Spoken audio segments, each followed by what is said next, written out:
Esther 4:16 says, I will go in to see the king. This is the Advent reading for December 18th called A Bridge to the King. Today's reading is Esther 4:10-16. Esther said, all the king's officials and even the people in the provinces know that anyone who appears before the king in his inner court without being invited is doomed to die unless the king holds out his golden scepter. And the king has not called for me to come to him for 30 days. Mordecai sent this reply to Esther. Don't think for a moment that because you're in the place, you will escape when all other Jews are killed. If you keep quiet at a time like this, deliverance and relief for the Jews will arise from some other place, but you and your relatives will die. Who knows if perhaps you were made queen for just such a time as this? Then Esther sent this reply to Mordecai. Go and gather together all the Jews of Susa and fast for me. Do not eat or drink for 3 days, night or day. My maids and I will do the same, and then, though it is against the law, I will go in to see the king. If I must die, I must die. So little Esther was an orphan. She had no father to hold her and no mother to help her. But she had an uncle Mordecai to love her. And so love grew her up to be lovely. And love is always what makes things lovely. The now King Xerxes was searching high and low throughout the entire kingdom, gathering up all the girls to see which one might be his new queen. When someone nudged lovely Esther forward. Go up, Esther. Right?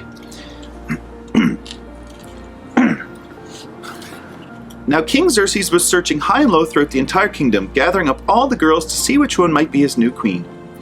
When someone nudged lovely Esther forward. For months she waited with the other girls, waited for the king to call her name. For months, Esther combed her long hair and rubbed oil into her smooth skin. But no one could see what made Esther's heart really beautiful. She really listened to people with her ears. She really looked into people with her eyes. What makes you beautiful is not how your face looks, right? But how your heart loves, right? When King Xerxes finally called Esther's name from the list, he looked up and saw this girl who shone. When King Xerxes placed the crown on beautiful Esther's head and whispered, Queen, he looked like he might burst into happy fireworks.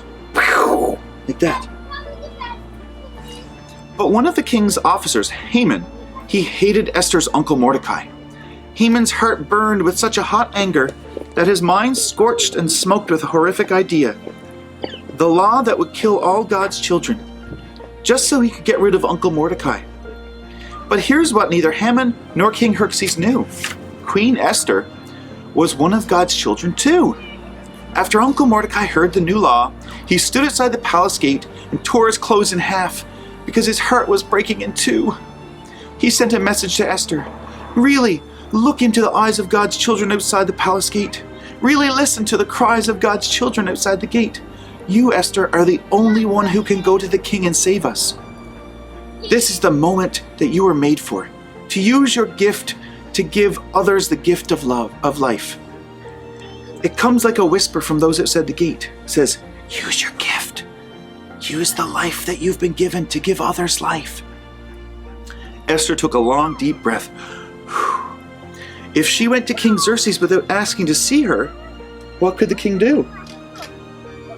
The king might have her killed. But Esther imagined what it must feel like for God's children outside the gate. She could feel her beautiful heart thrumming it loud. Use the life you've been given to give others life. So Esther decided, yes, she would be like a bridge from God's children to the king. When love for others made your heart beautiful, it makes your hands brave. That is what Esther whispered. I will go, and if I die, I die. Then there's Jesus, the Sun King, whose home was the original palace in heaven. Jesus, who has the most beautiful heart in all the universe. Jesus thought of you when you were outside the gate, bruised and beaten up by sin. And his love for you was instant. He had to leave heaven. He had to risk everything to save you. Just listen to the story. He had to risk everything to save you, to free you and to heal you. Just like brave Queen Esther, Jesus made himself a bridge back to the king. Jesus risked everything. So I die, he said. And he saved us. Did Jesus save us? Yeah, what did he do? He's hopeless. How did he save us? He's heaven. He died on the cross. When you unwrap the unbeatable, unfailing, unstoppable love of Jesus, you laugh happiest. You are free to happily give away your gifts so other people can live too. Right now, there's a boy digging for food in a garbage heap in India. Right now, there's a little girl crying for food in Uganda. Right now, a child in Afghanistan goes to sleep, having never heard the name of Jesus. This is the true moment you were made for, to use your gifts to give others the gift of life. There could be unwrapping everywhere around the world. There's your heart, brave and beautiful, and changing the world, giving love to the world, making the world dance with life and light and love. Bye guys, thanks for listening today.